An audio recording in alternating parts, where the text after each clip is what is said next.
Hello, I'm Peter Broadbent, and I've been invited to present the repertoire session for mixed voice choirs. There's lots of music and not much time, so I'll crack straight on. Apologies for the fact there's not time to mention all the submitted pieces, but you have the lists and you will find many recorded examples as well as scores. I'm starting with Christmas music, in case you haven't finalised your programmes yet. First off, a typically well-written piece by Janet Wheeler, published by Maze Music. It's not religious, but it's a setting of a poem by Wendy Cope, The Christmas Life. It's for SATB with no divisions and can be sung with or without piano. We're going to hear it a cappella. It has a lively opening, bouncy compound time, cross rhythms, neat modulations. We'll hear just as far as the slower middle section as the poem becomes more reflective.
Now a jolly Christmas piece with words and music by Thomas Hewitt Jones. Follow Yonder Star from Stainer and Bell. Thomas's tuneful and ebullient approach was partly dictated by the need he felt to produce something really positive for people to sing after lockdown. As always, his vocal writing is skillful with a good mixture of unison and harmony, and is well within the grasp of a parish church choir.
Thanks music published by Next Choice, which is part of a sequence of 3 carols which can also be performed separately, and is named after the final carol, The Manger is Empty. The composer, Canadian-born Sarah MacDonald, is of course already well established as an organist and conductor as well as a composer. All three carols are settings of poems by R.S. Thomas, and the settings are imaginative, sensitive, and beautifully crafted. We're going to listen to the opening of the final carol.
The final piece in the Christmas section is by a composer whom I'm ashamed to confess I did not know.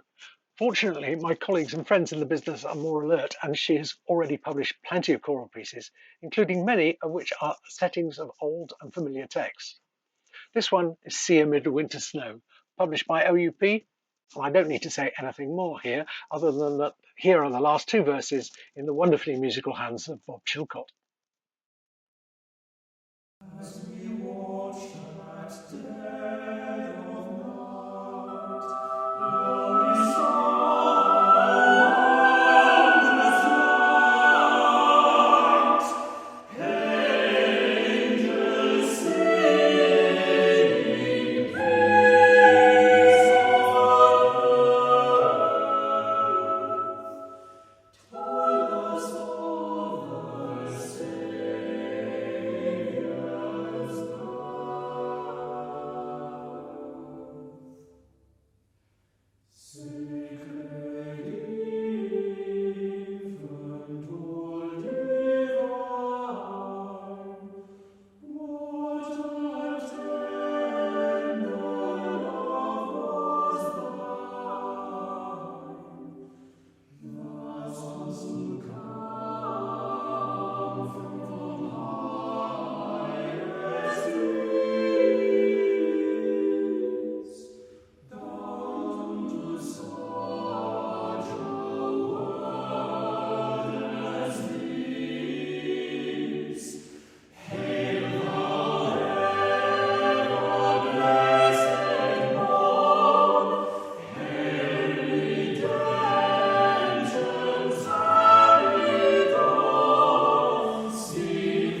I must also mention here in the Christmas music a short and effective setting of Virgi essay for SATB and organ, written and published by Christopher Wiggins. Straightforward and economical, well worth a look. Moving on to sacred music for other seasons or uses, the first is another OUP piece, O Splendour of God's Glory by Toby Young. He's not only a prolific composer, but a researcher, producer, curator, and consultant. His time spent as a choral scholar at King's College, Cambridge is apparent at his ease in writing for voices, and indeed this piece has some redolence of Sir David Wilcock's style. It's a setting of a translation of a Lord's hymn by St Ambrose for SATB, undivided, and organ, and the organist needs to be good.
The next piece is by another singer-composer, Gareth Tressida, and is published by Stainer and Bell.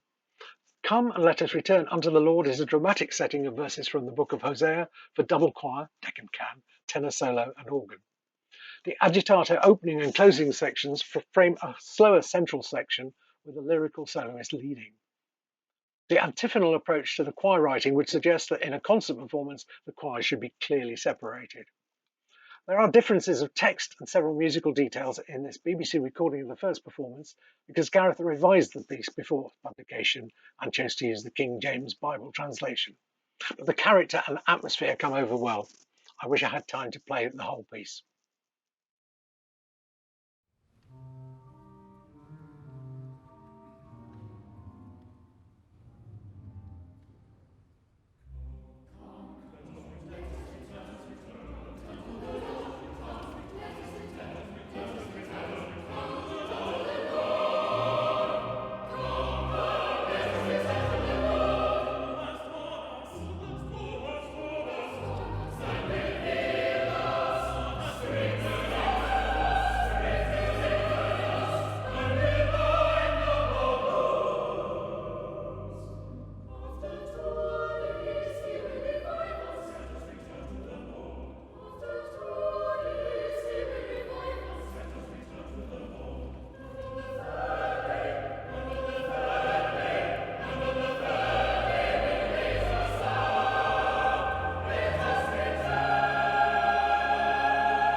The final sacred piece I'm going to play is not a liturgical work, despite its title, Mass for the Endangered by Sarah Kirkens-Snyder. This is a 40-minute work with more or less the traditional movements of the Mass, but apart from the Gloria and Sanctus, both of which are settings of the Latin text, these are settings of poems by Nathaniel Bellows. This is deeply felt writing and composing, and is certainly relevant to today's problems. The orchestration is for single winds, no brass, percussion, one player, piano, harp and strings, and SATB chorus, wind divisions. There are no soloists. It comes from Schirmer, and I'm just going to play a little of the Sanctus.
Before I go on to the secular music, there are more sacred goodies to choose from on the list. Owen Park's Night Prayer was written for singers brought together from afar, and although the associated recording is by single voices, I can imagine it working with more. Although the freedom of rhythm is probably not meant to have the chaotic effect sometimes produced by different band speeds on Zoom. Richard Alain's A Cradle Song from Novello is for 8 voices. With some aleatoric passages and some very chromatic harmony, it will need a very confident and secure group. It's a setting of a poem by William Blake. Ola Yelo's Agnus Dei is as immaculately voiced and well constructed as you would expect. It's also for 8 voices, and it flows beautifully. And finally, I must mention a beautiful anthem by Sarah Catley, of whom more later, O Lord Support Us, published by Maze Music. Now let's hear some secular pieces, beginning with a totally American song called April Rain Song by Robert A. Harris, which comes from OUP. It's for SSATB and clearly suits the vocal ensemble as in the recording, but it would happily fit a choral performance. The lush harmonies and the voice leading are very skillfully judged. The final phrase of the piece, though, I love the rain, might be difficult to sell to a British choir. Let the rain kiss you. Let the rain beat upon your head. We see it's the liquid drops.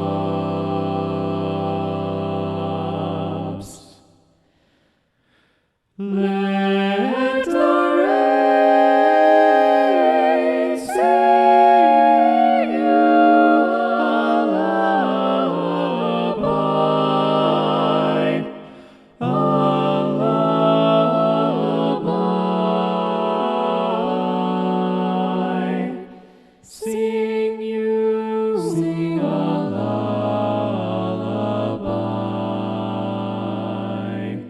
The rain still pools on the sidewalk. The rain makes running pools in the gutter.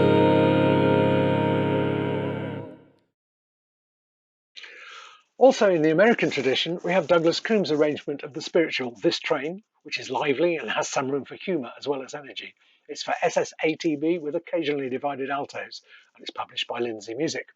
There is also a simple but moving piece by Mark Burrows called I Am Pa. It comes from Walton Music. It's for SATB with solo voice or descant and djembe drum. It was inspired by the composer attending a protest march about, as he puts it, yet another school shooting. It is very straightforward and very sincere. Another very sincere and affecting piece was written by Thea Musgrave in memory of Sir David Cohen, who is chairman of the John S. Cohen Foundation, which supported the creation of new music which inspired thousands of young people. It was written for the NYCGB and is an elegiac piece setting part of a poem by Mary Ursula Bethel entitled By the River. It is scored for SATB with divisions in the upper voices. There's an inspiring quotation from Bertrand Russell in the score, which is published by Novello. Let's hear the opening passage.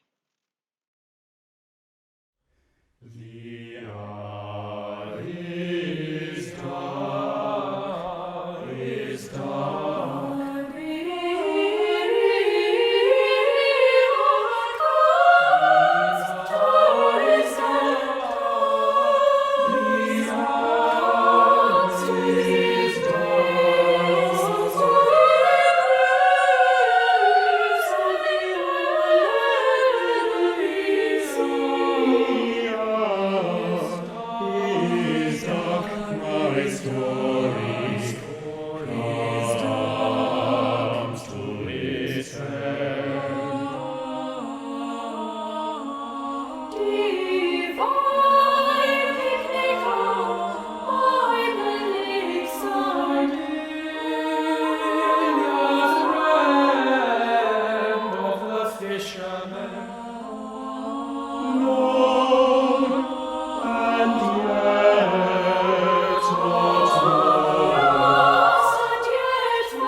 I'm probably into overtime by now, but bear with me if you can. A serious mention for another quasi-political piece by Shruti Rajasekar, published by Stainer and Bell. Did you know? Which is in lowercase with no question mark. The preface explains the composer's anger about reports concerning some of the many deaths of refugees on the USA border, and her own text is complicated and intense. The musical language is not difficult, and although the recording is by a vocal ensemble, it can be done very effectively by choir. The final recording I want to play is of a piece that I think will interest a lot of conductors planning their programmes for 2022, and in particular those aiming to mark the Vaughan Williams 150th anniversary. Sarah Catley I mentioned earlier, and in addition to her anthem, she has written an impressive piece to mark that anniversary. It's published by Stainer and Bell. Sarah set a poem by Ursula Vaughan Williams called A Western Wind, which evokes the 16th century song Western Wind, which formed the cantus firmus for masses by several leading composers, including Taverner, Tye and Shepherd, which now sounds like a firmus solicitous to me. The interspersing of phrases of the old song through the piece is a most effective device, and the word setting is beautifully sensitive. So here to round off my selection is a complete performance of Our Western Wind, an anniversary, by Sarah Catley, and I hope that you will enjoy investigating all the music submitted. Western wind, when will thou blow?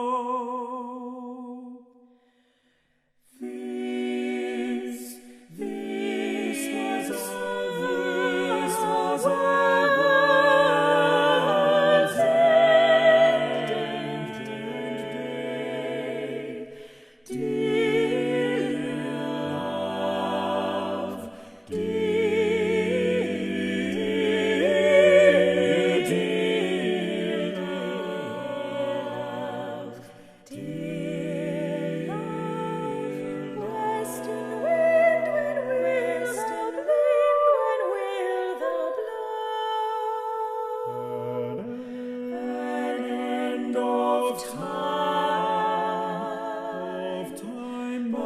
not of day.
Your hand is mine. Western wind, when will thou blow? Your hand is mine.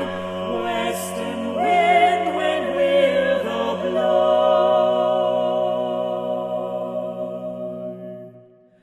Your hand is mine, and mine your own. Western